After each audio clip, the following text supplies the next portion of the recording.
Isa na namang private resort ang bagong discovery natin dito sa Naik, Cavite, kung saan naiswak sa mga budget meal ang budget. 60 pesos lang ang entrance sa day shift, 80 pesos naman pag night shift kayo. Maliwalas at malinis din ang lugar. Kagandaan dito lalo na yung naghahanap medyo ng mga privately at hindi masyadong crowded para iwas din doon sa mga bulilyaso na mga kalapit na mga cottage mo. Nagre-rent sa mga cottage sila sa 500 to 700 pesos. Mayroon din silang pavilion house na nasa 2,500 pesos. 25 packs ang kasya. Pwede rin kayo magrenta ng kanilang video okay to 12 hours, 1,200 pesos. Pwede rin kayo mag-setup ng tent nyo para lalo nyo na mapil ang environment ng dagat. Malinis at pinumbuhangin din ang kanilang dalampasigan. Malinis na rin ang dagat at wala kang makikita mga basura ngayon. Malawak din ang kanilang parking area. Dito lang to matatagpuan sa Barangay Munting Mapino, Naik, Cavite, ang Kuya Boyet Beach Resort. Tara guys, samahan nyo ako at quick review natin.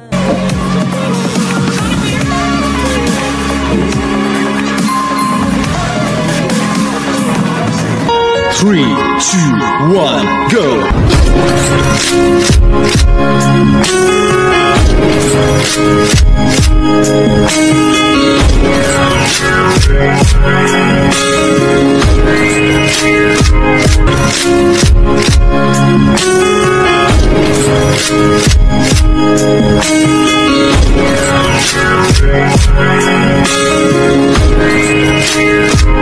Hello guys, isang mapagpalang araw po sa inyong lahat. So, papunta tayo ngayon na Naik, Cavite.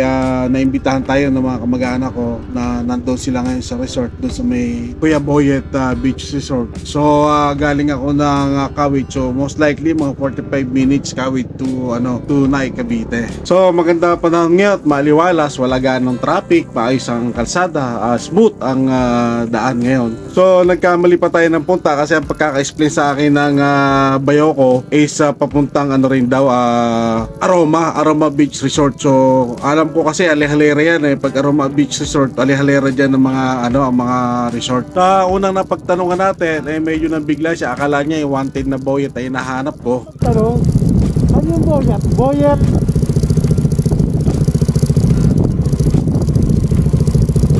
yung Boyet ba yun? Boyet po? Beach, Boyet na pangalan. Boyet Beach. So nagkataon pa naman na hindi ako nag-load kasi akala ko ito lang malapit lang, katabi lang ng Aroma Resort, pero hindi pala, nagkakamali tayo. So naisipan ko maghanap muna ako ng maloadan ko. So pumunta na rin ako dito sa kabila, baka nagbabakasakali na alam nila. So pagpunta ko naman dito sa kabila, tiyempo naman natagpo ako isang kaibigan ko na matagal ko nang hinahanap na nawawala, andito lang pala. Talaga namang sineswerte tayo, lahat na napagtatanungan natin wala ring alam.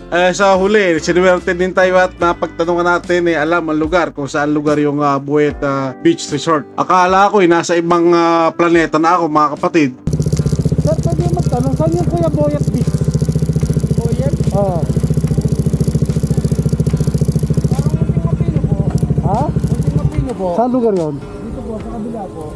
So maganda rin minsan na naliligaw ka dahil nadidiscover mo yung mga ibang daan. Tulad dito, nadaan ako yung medyo masikip ang daan. So okay din naman, maluwag, at kagandahan dito, nalalaman mo yung mga suot-suotan ng lugar dito sa Cavite. So medyo mahaba rin to ang daanan na to, itong makimpit na daan na parang kalyahod. So magmula doon sa may kabilang entrance ng Aroma, so dito ako napashortcut kasi nag-load na rin ako. So ito kabisado ko na to kasi papuntang Aroma na to, itong highway na to. Bali yung palatandaan nito, papuntang Boyet Resort. So yung bandang kanan naman papuntang Aroma Beach Resort. So pinakadulo ng kalsada kaliwa, papunta naman dito sa may parang maliit na kalsada, papunta doon sa pinakadulo is yung Boyet Beach Resort. So alihalera yung mga resort dito, napakarami rito na madadaanan na ngayon ko palang nadidiscover. So medyo napatagal din tayo sa may mga kalyahon dahil talagang inabutatan na 30 minutes bago ko natuntun tong Boyet Beach Resort. So nakakatawa pag naliligaw ka kasi medyo masikip din yung kalsada So medyo malawak malawak din tong kanilang parking area. So loob at labas pwede ka mag-park. So ito naman yung mga rate ng mga room nila sa Kuya Beach Resort, Kuya Boyet Beach Resort. So ito yung mga room rate nila. So pag lakihan nyo na lang. So mura lang din naman ang entrance nila, 60, 80 naman sa gabi. So dito naman yung pinaka-reception nila. So high-tech tong reception nila. Kailangan mag-encode ka ng touchscreen yung kanilang reception. So need mo makipag-coordinate muna sa kanila. So yung CR nila malinis din naman, maganda. Saka Pinoy yung buhangin, talagang dilinis talaga nila.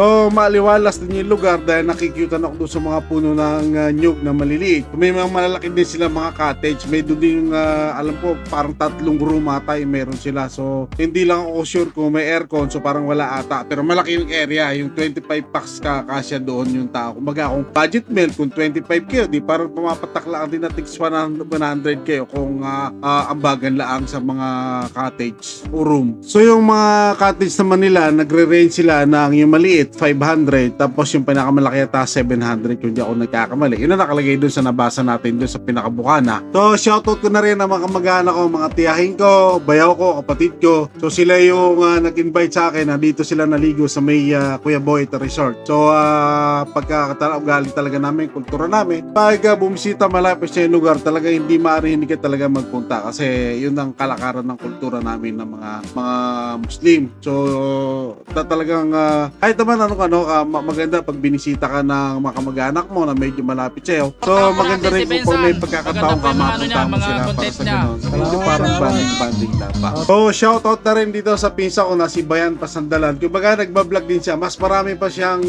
follower kaysa sa akin. So matagal na siya. Pagkasabay lang kami alas nag-vlog. So maraming salamat Insana sa tita ko. Maraming salamat sa pag-invite. Portahan po natin si Bensan. Maganda po yung mga mga content niya. Salamat.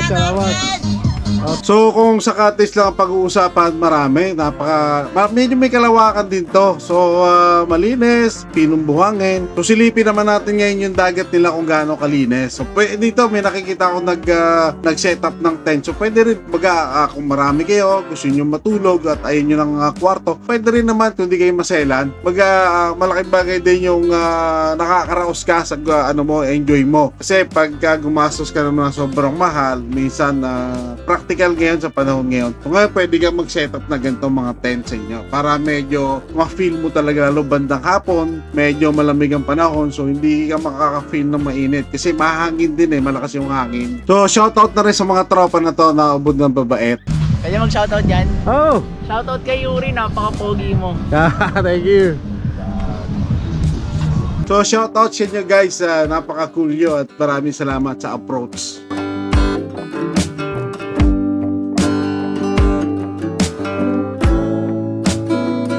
So in fairness, malinis, malinaw yung tubig dito. Pagmula nung nagkaroon ng rehabilitation ng Manila Bay nung panahon ni Duterte, nung lilinis yung Manila Bay, dito sa area ng Cavite, luminis na rin yung dagat. Hindi katulad nung araw talaga may itim-itim ang dagat. Ngayon doon malinaw na tubig, hindi na gaanong kadumihan. So talagang luminis yung dagat nung nalinis sa Manila Bay. Kano na? Sige, ate. Ang ingat ka na siya lawan. Kita ulit ha. Sige, una na kayo. Mamaya na ako. Bye-bye. Ito lang saan datakot. Okay na yan. Hindi, baka mag-anak ko. Maiwan muna ako dahil malakas yung ulan. So nauna umuwi yung mga kamag-anak ko dahil medyo malakas na yung ambon. So sabi ko medyo papatila muna ako ng ambon, papalapasin ko muna yung ulan bago ako lumakad dahil nakamotor ako, wala pa naman tayong dalang kapote. So maraming salamat mga kapatid at please follow, like and share at God bless you all. Maraming salamat po at sana patuloy niyo akong suportahan. Maraming salamat po.